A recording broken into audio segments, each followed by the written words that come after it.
everyone, welcome back. Now I'm going to read Mr. Wishing Went Fishing. Story by Irma Wilde, pictures by George Wilde.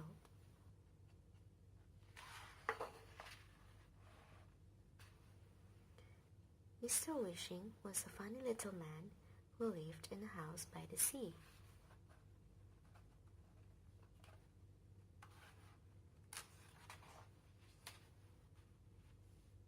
It was a tiny house with just one room.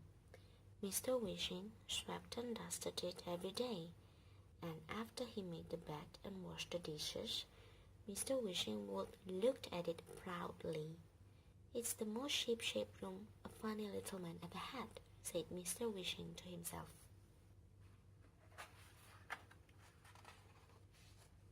Now, one day, someone gave Mr. Wishing's house a present. A beautiful blue checked tablecloth for the table. Thought Mr. Wishing, I must get a nice glass bowl to put on the tablecloth in the center of the table. The very next day, he hurried to the 5 and 10 cent store and brought back a big glass bowl.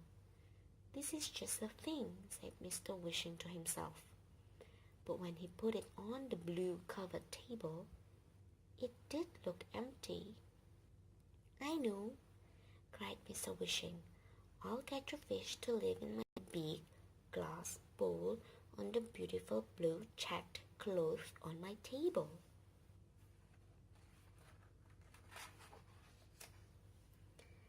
He snatched up his fishing pole and his net and hurried out to catch his fish. The first fish he caught was too big for the bowl, so Mr. Wishing put him back in the sea. The second fish was so tiny that he got lost in the big glass bowl. Mr. Wishing had to hurry him right back into the water with his fish mother. The third fish was just the right size.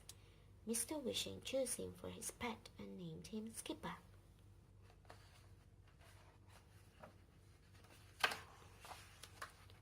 Skipper was a very happy fish. He liked Mr. Wishing, and he liked the ship-shaped little room. Best of all, he liked the big glass bowl he lived in. But a day came when Mr. Wishing noticed that Skipper looked a little sad. He didn't eat all the crumbs from Mr. Wishing's breakfast cornbread, and he didn't swim around the bowl doing flip-flops as he usually did to make Mr. Wishing laugh.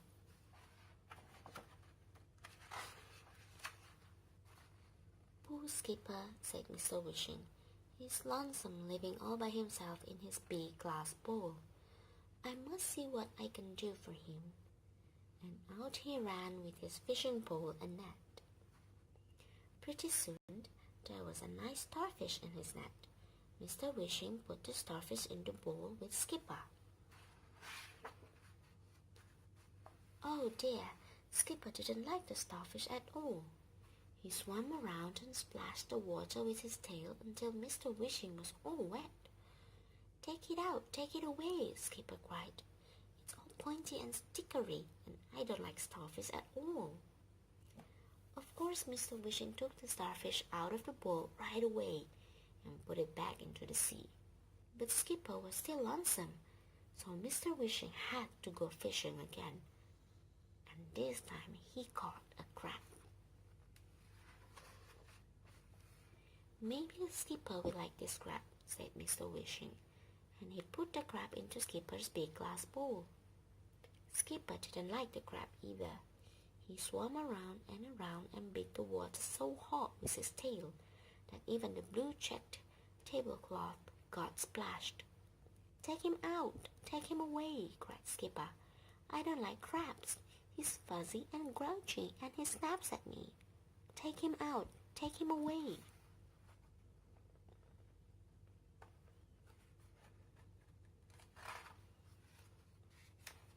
Poor Mr. Wishing had to take the crab right back to the sea, where he swam far, far away without looking back even once.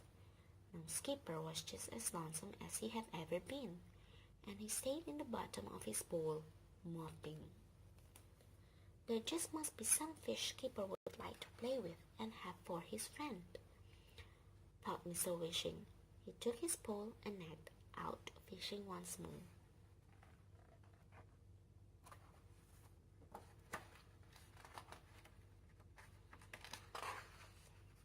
This time, Mr. Wishing couldn't seem to catch a thing.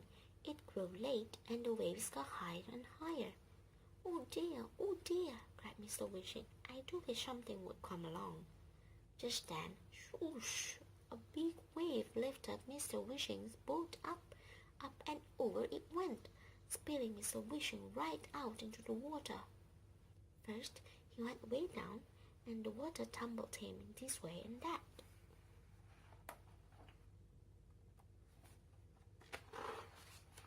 Then with a big splash, the waves tossed him up on shore. Oh dear, said Mr. Wishing. What an embarrassing thing to happen to a seafaring man like me. I must hurry into the house and get dry. Mr. Wishing was just starting to dry his face when he felt something hard in his right shoe. It was a beautiful little shell. Might as well take off my left shoe too, thought Mr. Wishing. Why, it's full of nice white sand. Just then something tickled the back of his neck. Well, dear me, it's a bit of bright green seaweed, said Mr. Wishing.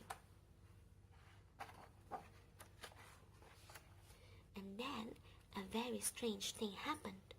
Mr. Wishing's cap jumped off his head all by itself and started to flop across the floor. Oh my stars, cried poor Mr. Wishing. Cap, come back here. Here, Cap, here, Cap. He ran after the cap and picked it up. And what do you suppose? There was a fish in it. Mr. Wishing put the fish into the bowl with Skipper. He poured into the bowl the clean white sand, and he put the beautiful shell on top of the sand. Then he planted the bright green seaweed. Skipper was happy again. At last he had a friend to play with, and the seaweed, the shell, and the sand made his bowl seem just like home to him. Mr. Wishing caught the new fish Flipper, and Flipper and Skipper lived happily in their big glass bowl. Now in evenings, Mr. Wishing sits beside the table. Skipper and Flipper do all their tricks for him, and Mr. Wishing laughs until he shakes. I'm a lucky, lucky man, says Mr. Wishing, to have two pets like Skipper and Flipper and my ship-shaped little room. That's all, everyone. Thank you for watching.